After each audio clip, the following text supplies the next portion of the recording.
For 28 years, it stood as the most powerful symbol of division on Earth: concrete, barbed wire, guard towers, and a line that split families, friends, and an entire nation in two.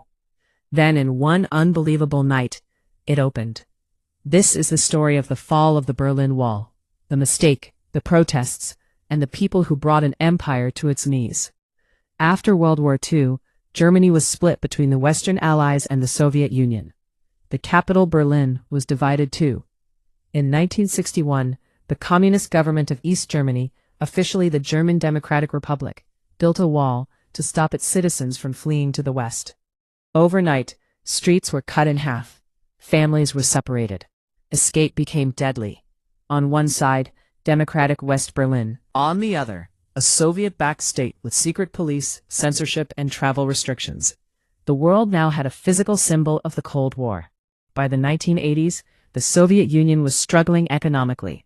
Its leader, Mikhail Gorbachev, introduced reforms: glasnost, openness, and perestroika, restructuring. Across Eastern Europe, communist governments began to weaken. In 1987, U.S. President Ronald Reagan stood near the wall and challenged the Soviets. Gorbachev, tear down this wall. At the time, few believed it would actually happen. In 1989, peaceful protests spread across East Germany. In cities like Leipzig, thousands marched every Monday, demanding freedom of travel, free elections, and reform. The government faced a choice: crack down violently or allow change.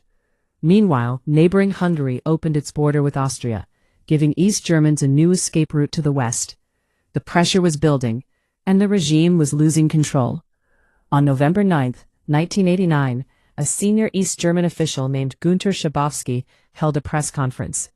He was handed a note about new travel regulations allowing citizens to apply for exit visas. A journalist asked, "When does this take effect?" Schabowski hesitated. Then he replied, "As far as I know, effective immediately." He wasn't supposed to say that, but the broadcast went live. Within minutes, East Berliners rushed to the border crossings. At checkpoints like Bornholmer Strasse, overwhelmed border guards faced thousands of chanting citizens. They had no clear orders, no reinforcements, no plan. Finally, just before midnight, one commander made a decision. He opened the gate. The flood began. People poured through, strangers hugged, champagne bottles popped. Some climbed onto the wall itself, chipping away at concrete with hammers. In a single night, a structure that symbolized decades of division became a platform for celebration. In the weeks that followed, the wall was systematically dismantled. Souvenir hunters, nicknamed wall peckers, chipped off pieces. By October 1990, Germany was officially reunified. The once divided nation became one country again, and Europe was forever changed. The fall of the wall didn't just reunite Germany, it triggered a chain reaction. Communist governments across Eastern Europe collapsed.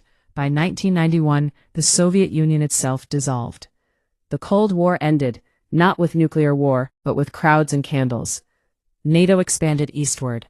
The European Union grew. Global politics entered a new era. The fall of the Berlin Wall proved something powerful. Walls built by governments can fall because of people. It showed that peaceful protest, combined with political miscalculation, can reshape history. And it reminds us that no system, no matter how rigid, is immune to change. For 28 years, the Berlin Wall divided a city. On one cold November night in 1989, it divided no more. What began as a bureaucratic mistake became one of the most dramatic moments of the 20th century. The Cold War's most visible symbol collapsed, not with bombs, but with cheers, and the world watched as history turned a page.